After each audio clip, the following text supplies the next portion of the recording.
નવસારી જિલ્લાના બિલીમોરા શહેર ખાતે આજરોજ વિધાનસભા વિપક્ષી નેતા અમિત ચાવડાના અધ્યક્ષસ્થાને કોંગ્રેસનો જનમંચ કાર્યક્રમ યોજવામાં આવ્યો છે। ઉપરોક્ત જનમંચ કાર્યક્રમમાં બિલીમોરા શહેર તથા આજુબાજુના ગ્રામ્ય વિસ્તાર સહિત ચીખલી તથા વાસ્તારના લોકો પોતાના પ્રશ્નો, જેમાં ખાસ કરીને આદિવાસીઓનું જમીન સંપાદન, ગાયકવાડી મિલ ચાલના વળતર પ્રશ્ન, વોર્ડ નંબર 2ના પાણીની સમસ્યા, મહિલા દિવ્યાંગના પતિ પ્રશ્ન, મધ્યાહન ભોજનની ગુણવત્તા, મનરેગાના કામના ભ્રષ્ટાચાર, રોડ રસ્તાઓના પ્રશ્ન તેમજ પોલીસ દ્વારા જરૂરી તપાસ તેમજ મહિલાને ચોટલો પકડીને ખેંચી લેવાની ઘટનાને લઈ જનમંચ કાર્યક્રમમાં જરૂરી લોકોએ રજૂઆત કરી હતી। તેમજ લોકોએ વિવિધ લઈને મોટી સંખ્યામાં હાજર રહ્યા હતા। બિલીમોરા શહેરમાં ભાજપના કાર્યકર એવા કમલેશભાઈ બારોટ નામના વ્યક્તિએ 20 કિલો જેટલી આરટીઆઈ અને લેખિત રજૂઆતો ભરેલો એક થેલો લઈને જનમંચ કાર્યક્રમમાં લોકો સમક્ષ ઠાલવ્યો, જે જોઈને લોકો અચંબિત થઈ ગયા હતા। જેમાં તેમણે બિલીમોરા શહેરમાં મહત્તમ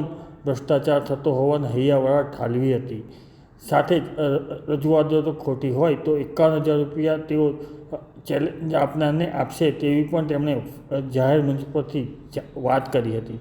શહેરના તમામ પ્રોજેક્ટોમાં ભ્રષ્ટાચાર હોવાની તેમજ ચૂંટાયેલા સભ્યો સહિત સરકારી કર્મચારીઓ તથા કોન્ટ્રાક્ટરોની કટકી કરતા હોવાનો આક્ષેપ પણ તેમણે લગાવ્યો હતો। કોંગ્રેસ દ્વારા રાજ્યના જુદા જુદા જિલ્લાઓમાંથી જનમંચ કાર્યક્રમ યોજાઈ રહ્યો છે, જે અંતર્ગત દક્ષિણ ગુજરાતના પ્રવાસે આજે અમિત ચાવડા નવસારી જિલ્લાના બિલીમોરા ખાતે આવી પહોંચ્યા હતા અને જેમાં અમિત ચાવડા દ્વારા જનમંચ કાર્યક્રમ અંતર્ગત બિલીમોરા શહેર સહિત લોકોના સળગતા પ્રશ્નો સાંભળીને તેઓની રજૂઆત વિધાનસભામાં કરશે તેવી હૈયા ધરપકડ પર તેમણે આપી હતી। આ કાર્યક્રમમાં વાંસદાના ધારાસભ્ય આનંદ પટેલ સહિત જિલ્લા કોંગ્રેસ પ્રમુખ શૈલેષ પટેલ સહિત કોંગ્રેસ અગ્રણીઓ મોટી સંખ્યામાં આ કાર્યક્રમમાં હાજર રહ્યા હતા। શહેરના અનેક પ્રશ્નોથી પીડાતા લોકોને લેખિત તથા મૌખિક પોતાની રજૂઆતો તેમને કરી હતી। ધરમપુર તાલુકામાં કામ કરતા લોકો જેટકોના 66 કેવીના કર્મચારીઓનો પગાર છેલ્લા 3 મહિનાથી અટકેલો હતો, જે અંગે વિપક્ષી નેતા અમિત ચાવડાએ ઉપરી કક્ષાએ રજૂઆત કરતા તાત્કાલિક તેઓને પગાર ચૂકવણી કરવામાં આવતા તે અંગે કર્મચારીઓ દ્વારા અમિત ચાવડા તથા ધારાસભ્ય આનંદ પટેલનું અભિવાદન આજ બિલીમોરા ખાતે જનમંચ કાર્યક્રમમાં અભિવાદન કર્યું હતું। બિલીમોરા ખાતે કોંગ્રેસનો જનમંચ કાર્યક્રમ યોજાયો છે।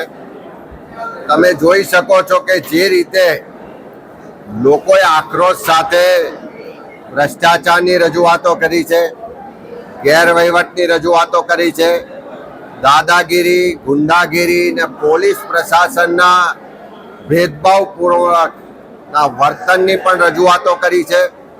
ગ્રામ્ય વિસ્તારમાં જમીન સંપાદનમાં અન્યાય, શિક્ષણના પ્રશ્નો છે, રસ્તાઓના પ્રશ્નો છે, અનેક સમસ્યાઓ રજૂ કરી છે।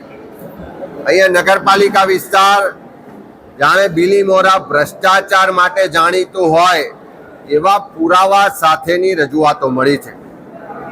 આખા બિલીમોરા વિસ્તાર જે ભારતીય જનતા પાર્ટીના પ્રદેશ અધ્યક્ષ ને કેન્દ્રીય મંત્રીનો મત વિસ્તાર છે, એમાં જે રીતે બેફામ ગેરકાયદેસર બાંધકામો થયા છે, બેફામ રીતે ગેરકાયદેસર મંજૂરીઓ આપવામાં આવી છે, જે સત્તાનો દુરુપયોગ કરીને ભ્રષ્ટાચાર થઈ રહ્યો છે અને એનાથી પણ વિશેષ અહીંયા કોઈની હત્યા થાય કે કોઈ ફરિયાદ લઈને પોલીસ સ્ટેશનમાં કોઈ જાય છે તો એની સાથે યોગ્ય વર્તન નથી થતું, દાદાગીરી કરવામાં આવી રહી છે, લોકોને ડરાવવા દબાવવામાં આવી રહ્યા છે।